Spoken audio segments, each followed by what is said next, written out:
These are my 4 current favorite ways to make texture with watercolor paints.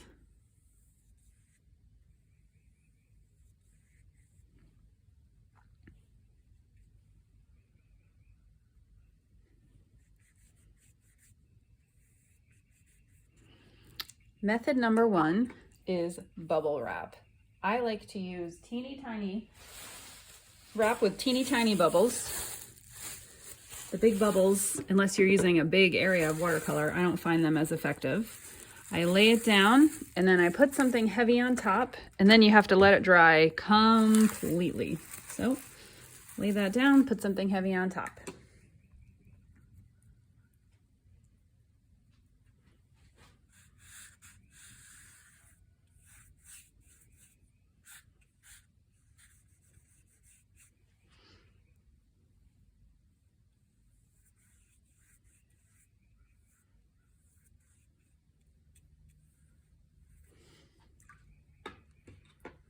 Next is plastic wrap.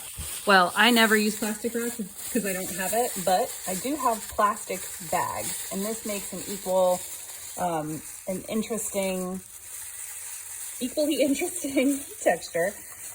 Just crumple it up, and again, you'll want to put something heavy on it.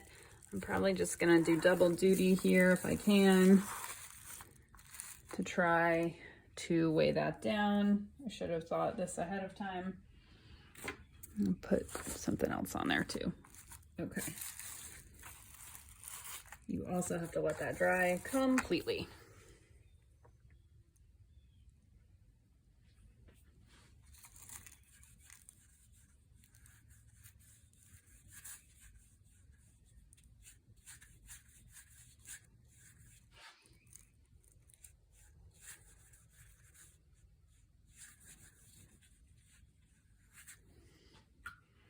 Next, salt. This is big salt. You can use fine table salt, or you can use big salt. You can use whatever you want. It probably takes a little longer to dry when you use big salt. Also, gotta let it dry completely. Now there's one more that doesn't really involve drying time, other than the regular drying of watercolor time that you would expect. And this is one of my recent favorites.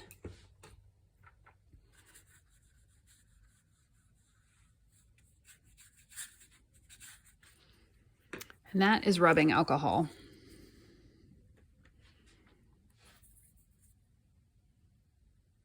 Anywhere you put the rubbing alcohol, it repels the paint, and I think it makes a really cool, almost cell-like effect. And you can, don't use your paintbrushes in alcohol. Use your finger or something like I'm using a Q-tip.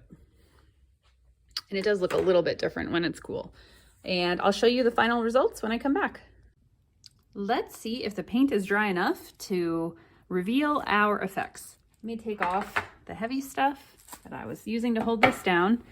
And first I'll peel this off. Ooh, neat. That came out really well. I think because I actually moved the bubbles part of the way, we even got little ridges within ridges. That looks really cool. Hopefully this beam of sunlight is not destroying the look. Now let's peel this off. Also very cool, yes, yes.